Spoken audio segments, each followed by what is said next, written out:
Good afternoon. My name is Elfrieda Bissember, and I'm speaking to you from Georgetown, Guyana. I'm happy to be welcoming you to the fifth edition of the CATAPULT LVS uh, Lockdown Virtual Salons. And before we go any further, let me just say a very big thank you to the CATAPULT team, to Kingston Creative, to Fresh Milk, and to the Fresh Milk platform for organizing and enabling this series of conversations, which we're so fortunate to be having amongst our creative arts community in the Caribbean. Before we go any further, let me just remind you that during the program, you're invited to post comments and questions, which we will respond to as that hour goes by. Um, so before we go any further, I think it's time for me to say that my co-discussant, my colleague today, is a Barbadian sculptor whose name is Kenneth Black Blackman.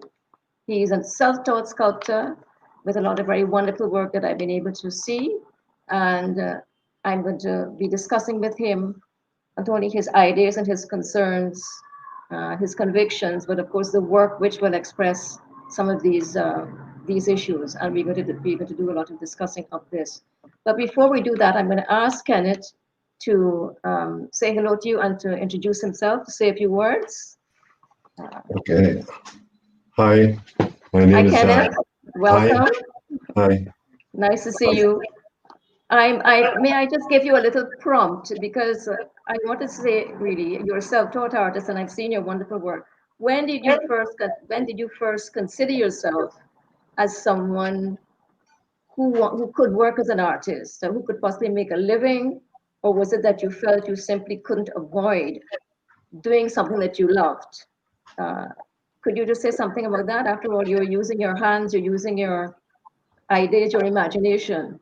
So when did you come to it gradually, or did you suddenly get a burst of light that this is what I have to do? This all began when I like after finishing school. After finishing school, I like set out like had a fun up my like checking for my real reason for being here. I like a search for myself till I found like um, what's my real reason for being here. There got to be something more than just like getting up and going to work every day, uh, waiting for a pay from say like a company or somebody going to work with a company. Um, I I used to do like carpentry. I'm a carpenter. I do masonry. I painted like around like houses and things around like the hotels Right. and stuff like that. Mhm. But somehow it didn't fulfill into me. There was something more like there's something deeper, something more that I wanted than just painting houses and the Right. carpentry. I love carpentry and things too, but there was something else that was deep inside of me. There was like it was a search for my as an African for being here. So that's how it started like that. I just like got it from there. You mean something obviously that was more meaningful to you. Right. And so so did you kind of decide, well, look, I'm going to just maybe do a little more work just to keep the bills paid, but I'm going to focus on that area um, where Yeah. At you first, have your nice little place, your workshop, your environment, and I'm going to just be inspired and work with what is there and start to create my art. Is that right? Or am I putting words in your mouth? not exactly to a certain extent. Right? Yeah, no, this is what happened. Like I saying, it all happened through a search for myself as an African Yes. living in the West Indies, Mm-hmm. right? Mm-hmm. To Mm-hmm. be able to work for myself directly, to be doing things that I love. I mean, I really love something with more challenge than just the carpentry and that kind of stuff. The three-dimensional work otherwise. And painting, I could do a little drawing. I could do a little drawing, but Mm-hmm. somehow I needed to be, like I said, I need to be doing something that everybody wasn't into. And wood, I had a feeling for wood, like to be able deal with wood on Right. a higher level, or on a high level, a level that like watching.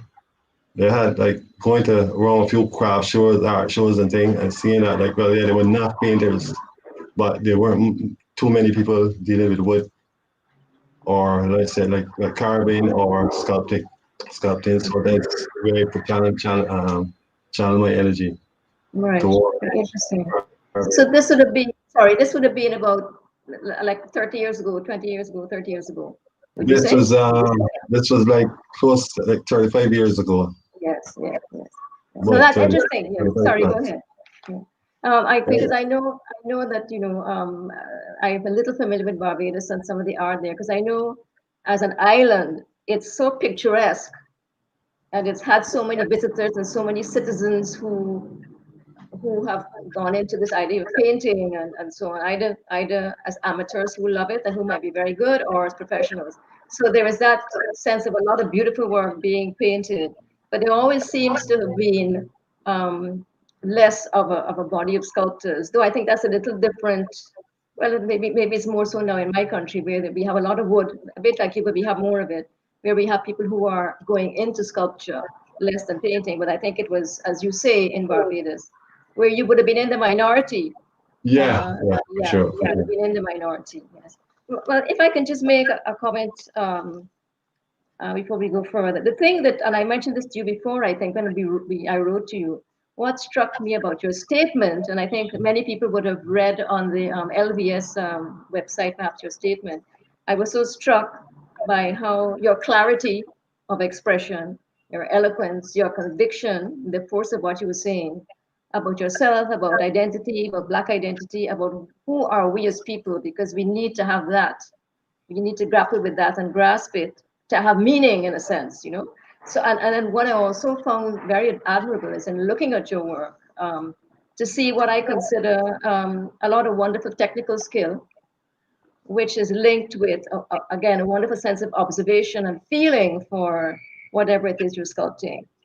And to me, though it's very unfashionable sometimes to talk about technical skill and technique, for me, there is nothing better as a basis for art that is going to have impact and is going to last than technical ability, technical skill, which is allied to a wonderful sense of expression. And I see that in your work. So, and I'm hoping that we go on to see some of the pieces, I'll be able to point some of that out because you do have this sense of observation, and I see it as something which expresses your appreciation, you know, of your country, of your surroundings, and it's very evident. It seems to me in your work. So you worked for several years on your own, and then you started to. Did you start at the enter competitions? Did you start to show your work, or did you begin by creating those pieces where you were able to just sell them in a sort of No, fairly it, it's casual way? when it started this way, like I was like working, I was doing carpentry, I was painting, but on the side, my extra time, I was just like doing like small sculptures, Mhm. like sparrows and like small birds and turtles, lizards, small jewelry boxes, and that kind of stuff. I used to Right. deal like with those things and just like put them on side, and so at least they were. I was still living at my mother at the time, and they were taking it like kind of taking like a whole corner of the house. I had a whole set of them just like carved and put there before people even knowing that it was actually like carving at the Mhm. time. Like I tell you, I was a carpenter. I was doing carpentry at the time, and I had a competition. I think it was the NIFCA. It was the NIFCA. The time Right. I went there. So anyhow, there was a art competition on, and I entered two pieces as a carpenter. I didn't even put artists on the thing. When I send them in, I send them in The as a carpenter. carpenter. Ah. Yeah, I had a Mhm. piece, yeah, a small piece called Innocence, and a piece called Out in the Middle. Out of the pieces that I had like stashed that I would put in, which was a relief piece and a three-dimensional piece. Right.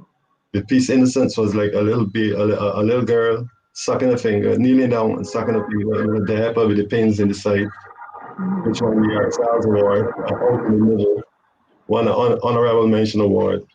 Wonderful. It's the first exhibition I entered. All two pieces had awards. So Wonderful. the encouragement came from there, and then meeting with other artists and other collectors and whatever else. Yeah. Right? Those two pieces encouraged me then to add more to what I had already had, but carve and put it in the corner of the house. I think. Yeah. Well, sorry. From there. That's wonderful. That must have been very giving you a lot of satisfaction and even sort of validation, to say, well, look, I've just tried, and then people are singling you out in such a forum where you had never interacted in any way. For the first time, That's absolutely wonderful.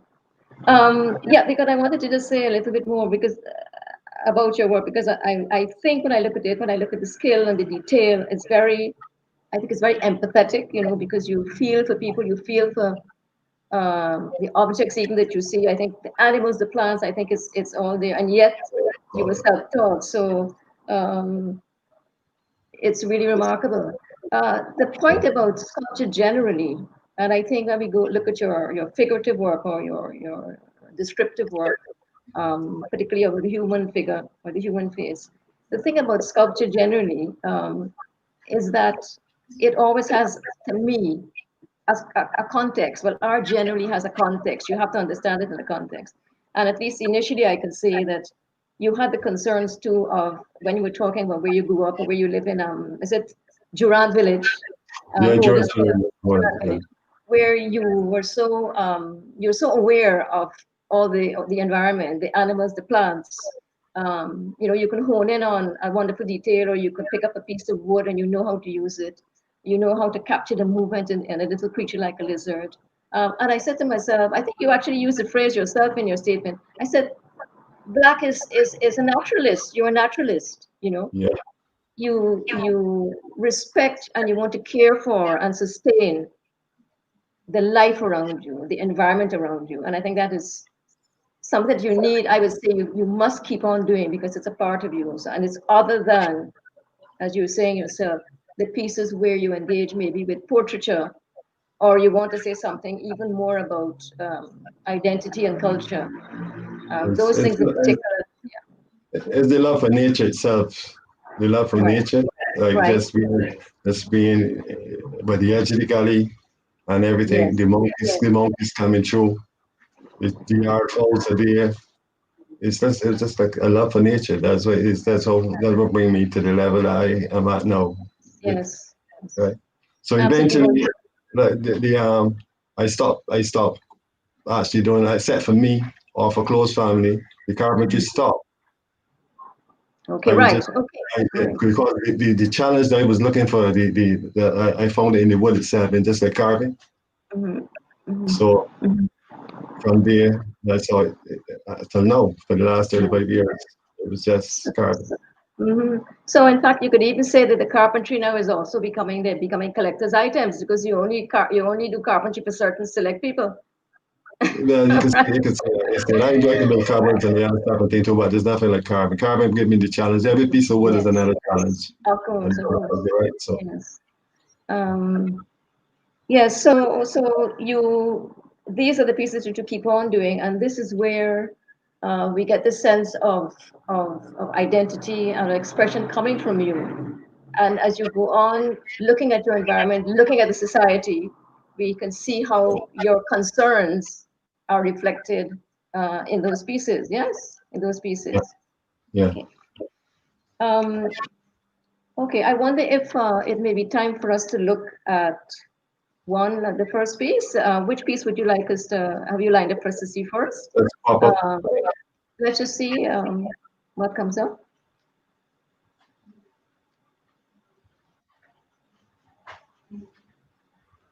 Okay. The Nubian head. Okay, the Nubian head. That's it. Yeah. Would you like to say something? I think I'm very enthusiastic about it. So would you like to say? Yeah, this is a way of like encouraging Black women to keep their natural hairstyles. See that they can still be beautiful. Without straightening their hair, they still can be beautiful if they just stay natural and be Black. So that's where these pieces come from. I usually carve women, beautiful women, from or women in general, because I see all women as beautiful anyway, especially Black women. Uh, So is this mahogany which you have sanded down? Because I know mahogany has different shades. Is it mahogany? this is mahogany. This is Sutina mahogany. This is Belgian mahogany. Because they find there's a difference in the two. The one that comes from like El Salvador, wherever else outside in Portland, that one that come in. It doesn't have the curves, the different, like it doesn't bend like as fast. Like the Sutina have like more knots, so the grain pattern it like tends to be a stronger wood than the one that come in from outside, because it's like they grow. I don't know if it got to be the soil or something, because they grow a different type of tree, because they Right. got like longer, straighter, so they tend to trying to crack easier than the Sutina itself. Look at that. So you find, not to get too technical, but so all the knots which will somehow subtly affect the movement, the breathing, the movement of the wood itself, so you can do more with it. Is that what you're saying? That's how it works. It was stronger. It won't crack as easy. It won't crack as easy as the other ones. And even if it does crack, and you put oil in it, it tend to like heal faster. You'll Right. find it coming back in, because by using, like I tell you, I use oils rather than stains and varnishes. Like natural oils from. Yeah, because as the wood is out there in the elements, it would like lose moisture. That's right. So my thing is to like add the moisture in, Hmm. right? So Yes. that it would stay together, it won't crack. Yes. So That's right. that's Yeah, because as we were saying, it's living and breathing, and so you have to keeps changing with the environment because of the porous nature that right. we may not think of, and so you need to control what is sucked in and what is kept out, and you keep it supple. You keep it supple. Can I Yeah, and ask? the Yeah, thing is go about the ahead. mahogany. The thing is about the mahogany too. It stains itself. If you put a Right. piece of mahogany and see the clear as clear as this is, Mm-hmm. this have no oil on it yet. Okay. This piece. Uh-huh. Yes. If I put oil on it and put it in the sunlight, say for 4 or 5 hours, Mm-hmm. it will change completely. As It will as start to stain quick itself as quickly as that as for quick as 5 hours. that. Just in the sun, right? It will just like start to protect itself too, because that's what I find with the mahogany. It's like a way of protecting itself. It's push moisture toward the surface. Like in this piece, you see the difference in this. Of course. This other head here too. You see the dark. You see this is darker. Mm-hmm. This head here. This other So head that you have. what did you do to treat this, or was this just left to dark naturally? Did you put This is some just oil? this is just oil. This is just oil on this piece. Oil put on this piece, placed in the sun, and then with time, and you add more oil, it will just get darker and richer in color. Right. Now, can I And ask a little simple question? Are they sort of near life size? I presume they are. They are like busts, which yeah, are almost yeah, life size. yeah, Yeah. yeah, life size, yeah. So these are the two that we have in the set here, which I think we have Well, five to show. But what this I piece find, go ahead, This piece is in the national collection. collection. Yeah, Excellent, this wonderful. the thing is I can about see this why. piece. Why did this piece here? I carve like the ears pierce with a hole in it, Uh-huh. just Uh-huh. leaving the hole, that you could always change it. You could always change the earrings. You could put in a Okay. different earring. You ever seen Okay. earrings? You feel like just put it in the ears, and it just should be different. Okay. So the national collection, people will change it every so often. I wonder if they will. This looks really beautiful. I'm not too sure if they'll change it, but yeah, like I tell you, I love my work. So if I have it home at me, I Yes, sometimes yes. run these for a little while, then another time probably put an ounce or pair Right, ounce in the ears right, or right, something like that. right, Right. right. Just shifting them around. So did I notice that is that darker wood actually darker because it is a different type of wood, or is it No, also mahogany? Hmm? like I tell you, it starts out It's lighter, just mahogany. like that. Okay. Yeah, it is Okay. mahogany, Okay, but it's great, just great. like with time, putting the oil on it and the sunlight, and it would just stain itself. It just gets darker as it So age. that's nice. And these were done, I can't remember, these were done fairly recently, last 5, 10 years. When were these done? This piece was probably 204 or 202 or some 2004 maybe. this piece. Right. I'm sure people are loving these images. I find they remind me they're so elegant, and the expression on the faces is of great sort of dignity and composure, and almost it's almost like they're very self-composed, in other words, But and this is very impressive. I see this I see this every day. I see different pictures every day. I see it every day. So Yeah, it comes like yeah. easy now. Very dignified and really, really, really beautiful pieces. And it does remind me, if I can go in two directions, first of all, it reminds me a little of Carl Broodhagen, who was your great Barbadian who did Yeah, beautiful for sure. paintings as well as sculptures, and Um, drawings, and who I was fortunate enough to meet a few years before he died. I think when I looked back the other day by chance, I saw it was 1998 when I came to Barbados for a meeting. And my colleague at the time, Stanley Grace, who was on our committee in Guyana of the National Gallery, said, "Oh, it was your last morning and you have some free time." And I wanted to take it easy. He said, "No, I think he's expecting you. You must come and meet him." And of course, I was very glad that I went because yeah, Carl was so wonderful and humble and yeah. very shy and And sweet. And we were really close too. We were really close. oh, He I literally, can like, imagine. when I entered in, the first two pieces won the awards Right, from that time right, right. till his past. Then he would always come like to Hold Down Festival. I usually like set up at Mm, Hold Down Festival in the right, festival on. I think you see he came over one day and told me, if there's one thing I can tell you for sure. And he even bought. I used to do some small boxes with lizards, like, and he bought a heart box for me, a heart shaped box with two lizards that's like facing one another in a heart. right, He said, if there's one thing, you listen. You hardly Mhm. talk, but you listen a lot because he was seeing it in my work. So I Of promised course. me anything. He was seeing it in the That's work. wonderful, wonderful. Yes, For years, look, within the 35 years, I only fly a sign for about a year after that. 35 years. I had a sign up for about a year and a half. Otherwise, before that, it's just word of mouth. Somebody come and see you with it. People look for me for years. Come out to Barbados 3, 4 years. They're looking for me and come find me. can I ask you to repeat? You said for a year you did what?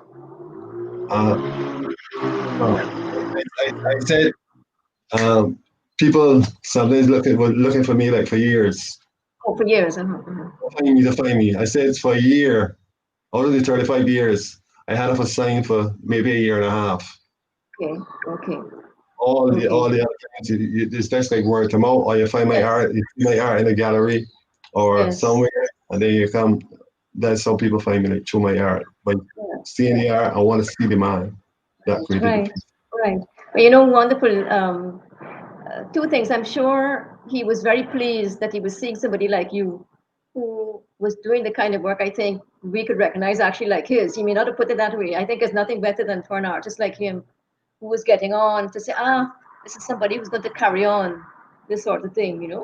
And secondly, when you look at all his work, it is so it is filled with the same kind of care and attention and love and respect that I think he saw in you, which is why he made that wonderful remark that not that you keep still, which is part of what you do, because you have to look and not disturb things around you, but that you listen, because it's a sense of describing the concentrated, your concentration, your mental concentration, your spiritual concentration, where you focus on doing something that you love and creating it, and you don't have too much time for other things.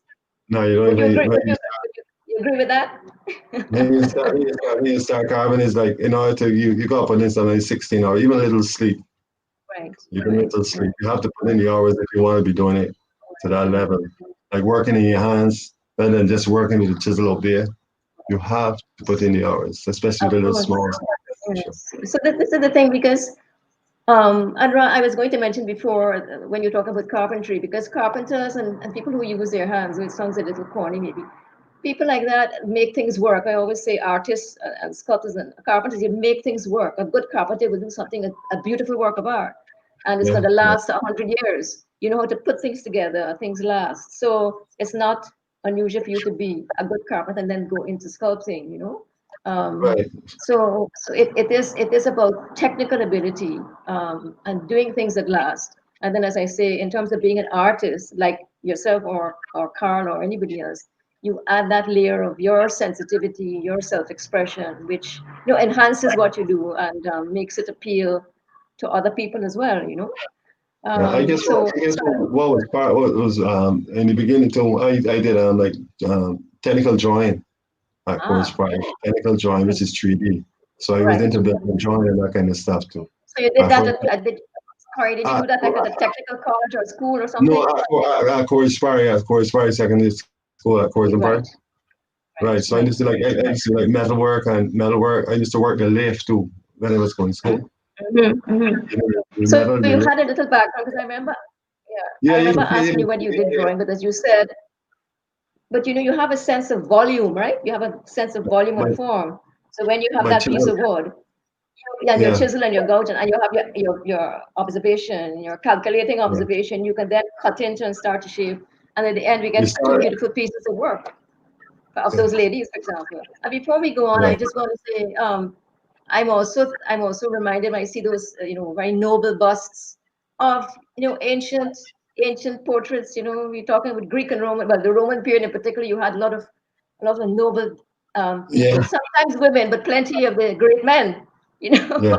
the Caesars and so on. Yeah, I talk about men. Even Bohagan said that there's beauty. You always find beauty in a woman and character in a man. That's another thing he said to me, right? Yes, So yes, that is yes. like, yeah, But even that we can have a discussion about that another time, right? Because you could even say there's beauty in men and there's also character in women. This is my view. yeah, I can agree with that. Right? But You agree with yeah, that? You agree yeah, with that? Okay, thanks. Maybe we can go to the next.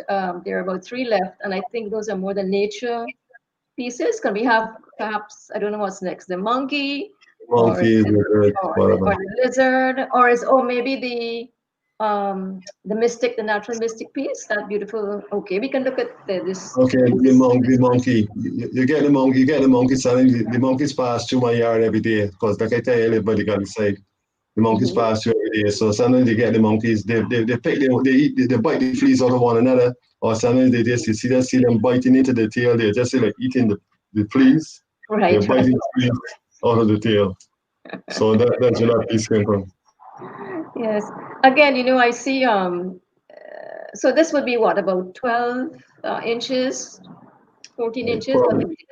probably 12. Yeah, 12. Yeah, So probably because 12. this is not really a miniature. People might even say about your doing. I would say it could be about half size, a full half size monkey. Because you can get them like a Right, regular right, monkey coming in. The females right. are smaller, but I mean smaller than the male, but yeah, about 13 inches. This one probably about 13 inches up. Right. So, even this, I think we have either another view or is it another one? You can Right. see, I think this is the only picture that came like. okay, okay. But, you can see expression in like some corny expression. You see all the detail in the fingers, how they're hunched over, they're eating. It captures the moment of movement and breath of life. And so those pieces, as you say, they're not really tiny. They are lovely little, you could almost say they're portraits. Look at this one. I mean, it's very, very charming. And just he's This about one, to give this, up hope. this one, he has a fruit in his left hand, and Right, he's still hanging he's just hanging on to the tail too. And the other thing right, for the tail, it helps give strength to like for longevity with it, in case like it won't break that easy if the tail is up there by itself and somebody hit it. But sometimes if the hand up there holding out, it provides more strength for the smaller piece that's going up in the air, which is the end of the tail. right, right. So I try to create them that they will last as long as that. You know what I mean? Yes. I mean, again, I just think it's a wonderful piece because it's so full of life and so full of detail and just beautifully made. If I can just pause here to remind our audience that they need to put questions if they like, questions and comments. And we will be starting that question and answer section in another 10 plus minutes or 15 minutes, I think, another 10 minutes or so. So we'd be happy to, Black would be happy to discuss any issues you want to bring up. Okay. Perhaps we can look at the next one, please. Is there one or two more? Or maybe the found piece, the piece that's called Mystic, the Okay. Mystic series. Yes. This is a piece of Frangipani wood. that I Right. found a day in St. Lucia on my birthday, actually, a birthday back. Okay. Okay. I found this piece. I what brought me to the elements itself had it. You could actually like there wasn't much I had to do with this to like clean up the softer part. It showed me the resilience in the wood itself. The wood still command like making sure that it stay on top. In other words, it ain't rotten, it just like the hardness, it just keep like just letting go the soft and the hard part remain. Only the soft was going and the hardest part remain. So what you had to do is just like finish clean up the soft, which is Right. like the sap that Right. in the growth. Right. And that was the final and cut the level and it has some like one to the shape. Like if it was like this, like a little too difficult for people to see. But if you Mhm. look at it and see it from, I had it at different angles, so that you can actually see how many there's many different. Every time you turn it, you can see something different actually. Oh, and it has a hollow going on through the center too, so that it can be used like as a base. You could Mhm. probably use it, change the lilies with the long stems where we cut off like, That's and just right. That's like right. have a vase standing off the floor or whatever, and decorate it to use it as a Right. So decoration. this because this one looks very nicely set up. It's in like somebody's home. It looks very much like it's um, a piece that many people would like to just have decorating a particular corner. An extraordinary shape. It's pulsing with its own Yeah, life. there's a piece that you will never really see Right. Right. again like that kind of level. Of course, nobody can come and carve it again like that. Just the Mm. element. So this is like a one-off, a completely one-off piece, and a piece like the And, character, like it's something else. I just so love you it. was yeah. So you were saying again, you got this from your home environment, from the area around Durant's No, village. this is the piece. This is down St. Lucie. I mean, this was I got this here on a pasta off out of a pasta in Okay. Court Bay, St. Lucie. Yeah.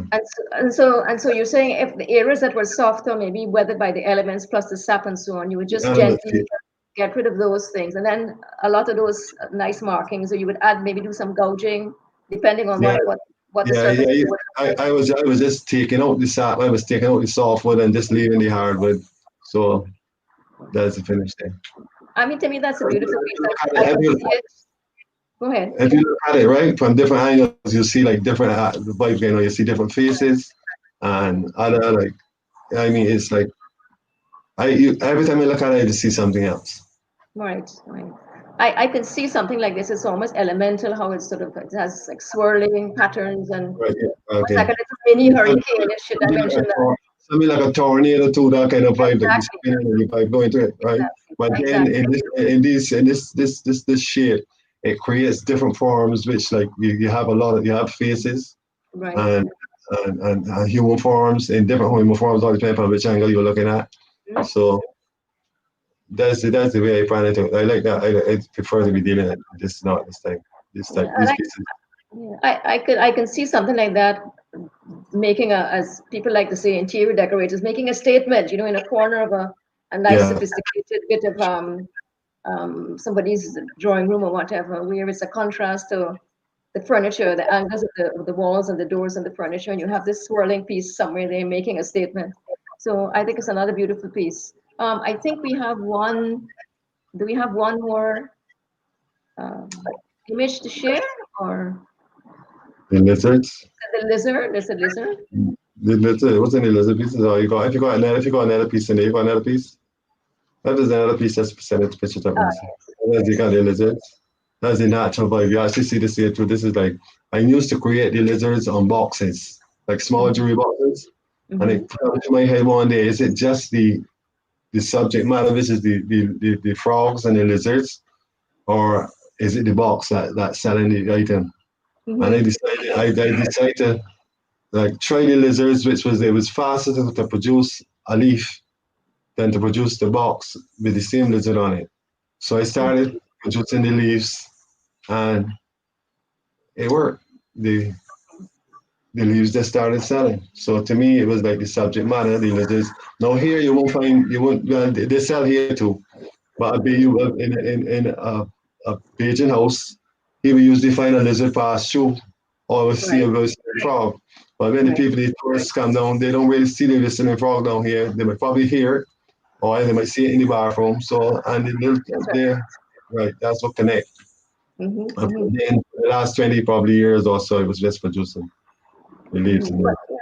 Yeah, and again, you see, if they're beautifully made, I was trying to make the point earlier that it doesn't matter how what even the subject matter is, how small it is, how medium sized, but if it is beautifully conceived and created, tourists or visitors, we call them what we will, are Mhm. happy to purchase and take away things that they can see are of quality. You know, I don't Right. think anybody wants to take a gift from a lovely place or to show, and if they can get something like that, it's a lovely piece of art, but it's also something that's portable, it's not too large, but very beautiful. Yeah. I can see why you would decide to keep on doing those things as perhaps Bread a and way, as you butter, say, bread and bread and butter, bread and butter pieces. yeah, bread Pieces and that butter. Thank you. make sure that like many days. Like Thank you know you. what I mean? The bigger Yes. pieces we just could sit down so Mm, yes. Yes. the real owner come for it, right? Right. That's true. That's true. So it's now nearly time for questions, but before we go to that, could we bring up could we have the two pieces, the two portrait busts of the two ladies, the Nubian lady and there's two of them, I think. Could we just have those? I wanted to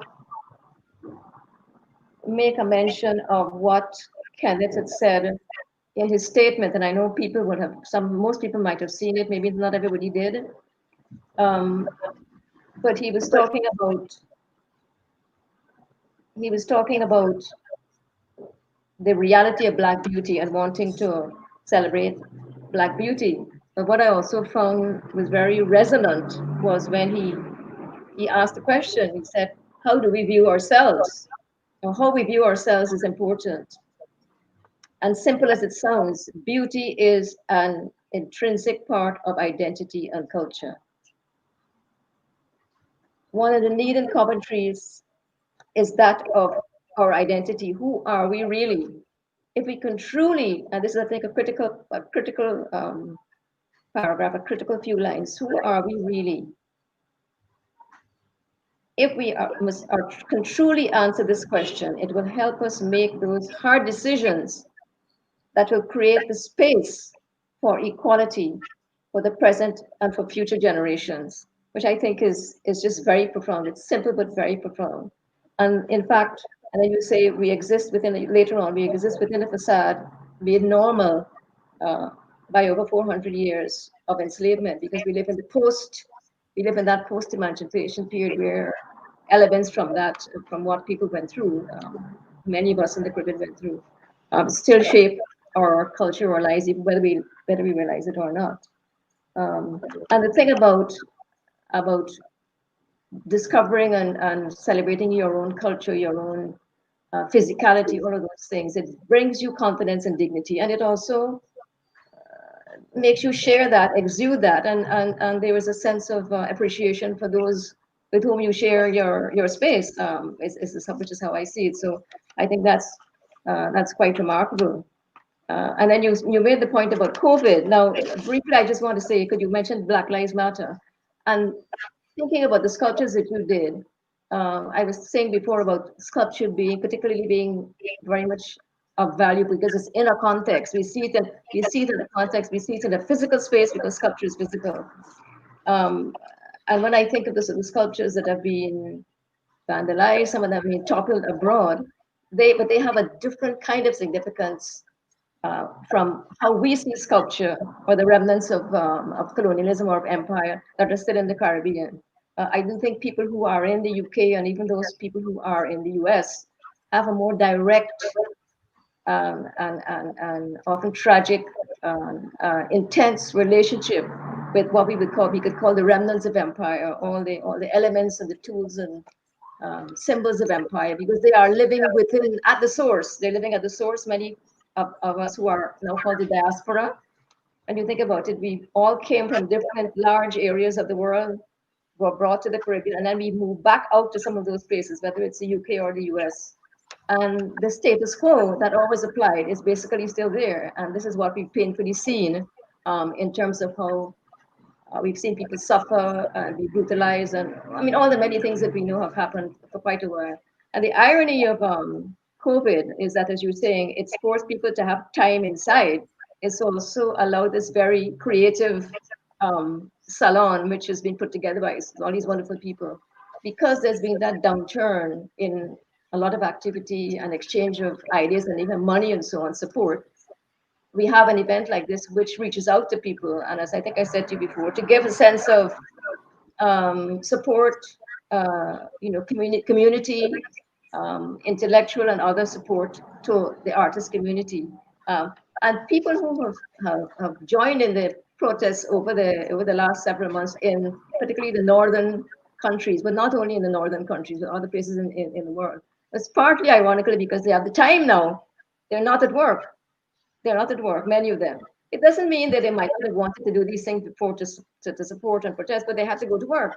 Now that they don't have so much work, they have the time to think about and express their support, their anger for what has been going on. And this is why you've seen these, ironically, floods of people to protest against another kind of, dare I say, pandemic or disease, which is this terrible denial of rights, and the human rights, civil rights, and the denial of a whole area of history, which is still very much alive for many people, but not so much for others. Huh? So I think it's very ironic that because of COVID and the slowdown of the big, wide, powerful world, you have many of us who have more time to think, more time to appreciate, more And time to more time to look inside, and more time to remember that I have a soul. Exactly. Oh, very well put. Exactly that, I wanted to mention too in passing, the sculpture that Carl Broodhagen did, which you all have in Bridgetown, is it? Is it pronounced Buster, as in bus, the chain? Buster chains. Right, Buster. I mean, which is again very, very, very, very sort of expressive, and the figures there, straining and the chains are breaking. That is one figure that you can compare with another one that was more recent, that was done in Jamaica, you may remember, which I think was an emancipation monument too, by Laura Facey. I think it was by Laura Facey. And it may have been done to mark the, would it be in the bicentenary of the abolition of slavery? I'm not sure. I think it was around 27, 28, 2010. I can't remember the date. I didn't remember to check the date. But that was beautifully done, because she's a very, very sort of gifted sculptor and artist. But I do remember that there was a certain furore for many reasons, because the figures were beautifully done, but they were both, I think, naked. It was a mark of African Caribbean people, but it represent the emancipation and their newness. I'm not sure, but beautifully done. But I know there was some furore. By contrast, now we have in Guyana, we have a different emancipation monument, but that was done for our 10th anniversary of independence by our great sculptor, Philip Moore, who was such an institution all of his own. Philip is a wonderful painter and sculptor. And that sculpture also had a negative reaction, because it was not anything noble and interesting that you might do, or even Carl, or even Laura Facey, but it was more a symbolic, almost on the rampage figure, ready to fight. And his mouth, as he said, was pouting because he's angry. It had lots of symbols and carvings all over the body, national heroes, or the symbols of what a countryman was like, because it nominally was celebrating Coffee, who had led the rebellion in 1763. It's called the 1763 Monument. And what Philip said at one point, that Coffee was a man of the people. He was a man who farmed, so his feet have clumps of clay on it. And he has a belt around his waist with a dagger. But in his two hands, he also squeezes. You see two figures. One is a dog, and one is a fish. One is a pig with a fish's tail. And he said, no matter how people oppress us, that's what Philip said as his message. No matter how people oppress us, we will not be able to overcome, so to speak, or be ourselves and guide ourselves, unless we cast off greed, because he said the dog was a symbol of greed. The pig was also a symbol of greed. And the fish tail was meant to symbolize the big fish we have in our societies. And of course, the dog and the pig were references to the biblical quote about cast not your pearls before swine. your sacred things to dogs because they will trample on them and not battle you and still attack you. So that was Philip. So our emancipation monument, such as it was of a slave, is something quite different. And I think what has been done before is very much of its time, even recently. But it's now time to do people like you. Perhaps I'm challenging you to do other things. If you're thinking of going on a different scale, it may be other people. But I'm sure there are artists who are thinking, how do we deal with what is happening to take up your challenge? How do we come to terms with ourselves, you know? And as opposed to what is being knocked down in the UK or the US, because when you look at those, they're all very elegant and powerful men, you know? Elegant, powerful men who have the trappings of superiority and excellent education. But you don't see any European men or women unclothed. Why would you? The only time you see Europeans looking unclothed is in the great temples of art, where you see, again, beautiful Greek sculpture. You know what I'm saying? Which is from what is called the classical period. So those of us who consider ourselves the black and brown people, it's difficult to see all these great people with authority and so on when we know that the reality of much of what has gone on so long ago is a more complex and, as we say now, there's a nuanced story. So it's quite understandable in some ways to think that people have objected in such a way to sculptures which are celebrating people who actually made their money from not just being slave owners, but being part of the slave trade.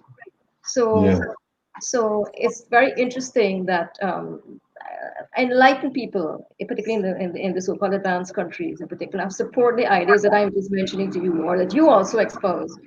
And even institutionally, there is meant to be a lot of support for changes. In fact, I'm not sure if we have any comments. Are there some questions? I had maybe could we have some questions for yes for Kenneth? Or in the should I read it out? Art and Soul Gallery books. In the decades you have been working, Black, have you had an increased appreciation for your work from Barbadians themselves? Yeah, I can see that. They got a lot of people up here that support me, some good people who kept me taking over through the years. There are a good few of them down there, a good few of them too that support me like from time to time. They're too numerous to mention, though. There are a good few of them that can and still support me all right now. So. Well, I'm sure they do. I think we mentioned before, but there's too much to say already, that you also had, not only did you have work in the National Collection, excuse me, you also had a work in the Parliament building, is that right? Yeah, there's a piece there in Parliament building, honoring a politician. That's the East Wing. Yeah, there's the East Wing of the West Wing. Which is a very large piece, a 9-foot piece. Yeah, before, next to the Parliament building. I think it's the East Wing or the West Wing of the Parliament, right upstairs there. That's a Duncan O'Neill piece. Right, Duncan O'Neill. So yes, and you said it had flames around it. They wanted to it was commissioned by the government at the time, the INGA at the time, to produce this piece. Right. And then you also got a special award. In the National Heroes Gallery. Okay, right. Oh yes. I remember having an earlier. It was created like a whole, like just like flames. They wanted him like just not the features, but just like what he stand for. Okay. As in Barbados, the thing, and he agitated and thing like for the rights of women and them kind of things. And so, in reading a few articles about him, I found that he was not only referred to by, I think, the vice chancellor or something at the university as not only by me, but as a man of flames too. And I only realized that after like checking, because when they came and asked me to do the work, and they asked me like, what I would do, I said probably flames, and just like it just so happened that I wasn't the only one that referred to him as like flames. Right. So again, that's your sort of intuition and your was it your sixth sense, just working over time, where you have a sense of communion with the subject that you're working, that you're creating in sculpture. Yeah, I know how I feel. I know so I know because it's happened every now and then. Okay, wonderful. I think I saw another comment, another question. Okay, great. Author Girl 44. Your proficiency in different areas like technical drawing or metal is really interesting. Do you ever use mixed media in the same piece, or do you prefer to work with different materials separately? I can, and I do, I did, yeah, I do already, and I do it more than once, but I, I like wood and I like stone, but I love, like I tell you, I just love to work with wood more than anything else. I get satisfaction in working in the wood, especially the Sutina mahogany itself. The grain patterns are like second to none, and it's something. And the challenge is there, and then to execute it is like to find myself like working and finishing with why start up within my mind to bring it to that to the level that is bringing that is bring satisfaction to my soul. So Sure, I'm sure. I'm sure. I think I see another question. Annalie. Black, this is from Annalie. Black has the recent Black Lives Matter movement and local discussions about that movement and the Nelson statue be it of interest to you?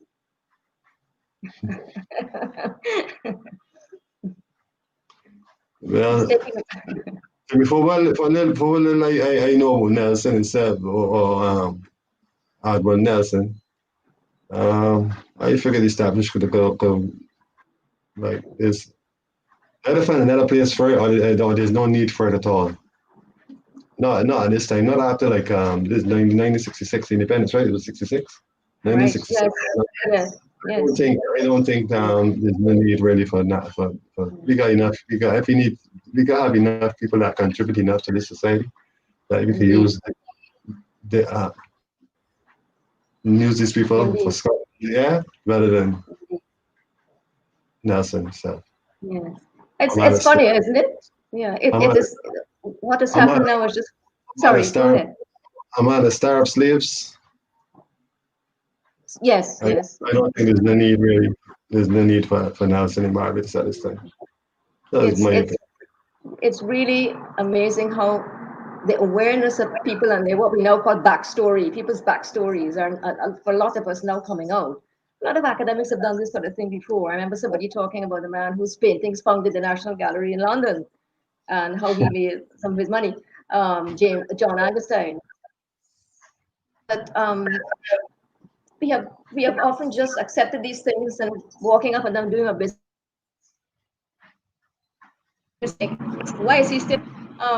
And I've all heard. I remember seeing a bit of coverage in one of the American newspapers where, after your inestimable prime minister said we're now going to, we're no longer having the Queen as our head of state. And then I saw in the American paper, I wasn't keeping up with Barbados papers online, where there was this a photo of Nelson, who in those even in that sculpture we noticed that he was like a young Nelson. He's sort of like almost like a very handsome, like a dandy. Yeah, He's posing off yeah. slim. I don't think he did. I think he still had both Just arms. this the With the arm. same. Okay, just one arm. Oh, he had the one arm. Only, Okay, yeah, he's but only one arm. One arm. okay, okay, but that shows you how much I used to look at when I used to, the few times I was in Barbados. He didn't have his admiral's hat. He didn't have his admiral's coat. He used to say a young man, very well dressed. And then I saw them put that little bit of graffiti below, which had me so amused. Take me down, which was Oh, written right in, yeah. the day after the announcement. And I made a joke and I said, Barbadians are so polite. They didn't say, we got to take this man and we're having Mr. Nelson, Lord Nelson, ask you politely, take me down. Yeah, So to me, yeah. that sums up Barbadian wit. Any other questions? Oh, Denise Robinson, which is more satisfying for you? The pieces where you emphasize your skill in transforming the wood into what you want, like the lizards and portraits, or uh, the working with the is it the abstract piece. But like, hey, this movement with the abstract piece here, this year this that hit me after probably my age. The beauty in this and the older wood, I'm more attracted to the older pieces like walking through the galleries now than to take a fresh piece and to carve it. You get where I come from? Yes, So yes, yes. I would think that I like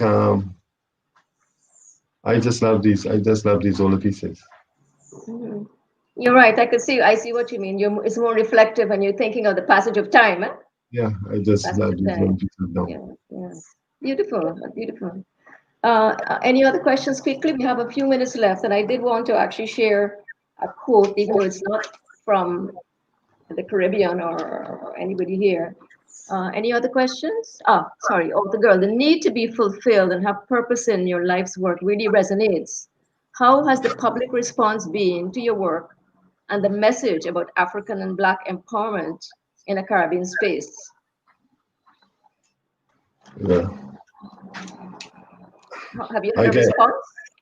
yeah a lot. I get a lot of respect. I get a lot of respect from the people up there.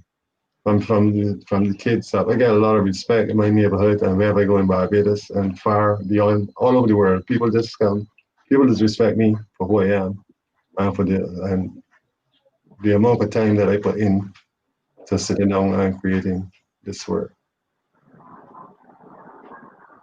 You know? Excellent, excellent. I think that that will have to be our last question. If I could just wrap up, I want to quickly say if I can find it, or if I don't have the time, I will just say it. You may have noticed, some of you, that there was an announcement, I think late last week, from the Mellon Foundation, the Andrew Mellon Foundation, which is a multi-billionaires fund for art and culture. And they announced that they're starting a $250 million grant to reimagine US monuments in a monuments project, which will seek to bring more context to the pre-existing monuments that still remain in the US. They will relocate others and to find and to fund the creation of new monuments which will depict people from diverse. And then there's another comment: monuments, memorials, and other common spaces convey both individual narratives and national values. They shape the histories of who we are and influence a discussion about which people in our society are considered worth celebrating and remembering. And I thought to myself, they must have been reading your statement, because they're saying basically what you were challenging when you started: who are we? And we need to do these things for ourselves, you know. So that is actually, quite an exciting fund, which who knows how it will spread out, if it's American or elsewhere. But at least it shows that people understand now that there has to be a reinterpretation and Yeah, a different right. Yes, a you as the different right artist, to history. as the artist have to appreciate it in order for somebody else to appreciate it too. You Yes, first have to appreciate what you're doing. yes, You indeed, know, right. indeed, indeed. Well, Kenneth, I think we need to wrap up now, but I want to say a great big thank you for sharing all your wonderful ideas and your work. I know you've inspired me a lot, and I think you've inspired people listening to you, as well as all those people who have known your work before. And I can only wish you ever more success, and I know that your work is going to have even more resonance as you continue working at your own pace and at your own instincts and leisure in Barbados. So before we wrap up, I would just like to say, first of all, I think I must apologize to the American Friends of Jamaica, who I may have left out in my initial introduction. So in saying thank you again to the CATAPULT team, let me acknowledge the American Friends of Jamaica, the Kingston Creative, and the Fresh Milk platform for their support in making these um, lockdown, the virtual salons, very much a reality, which I'm sure are going to be very, very fruitful as we continue on. So thank you very much again. Please don't forget to join us again at 4 p.m. this afternoon for the second of my two conversations. The second one will be with a multidisciplinary artist, uh, Vivian Elizabeth Armour from Trinidad. So we do hope to see you then. Join us later, please. Thank you Yeah, very much, okay, everyone. thanks. Yeah, yeah, Thank you again, thanks. Kenneth, Yeah, and thanks the for having me. Catapult team. Most welcome. It's been a great pleasure. Okay.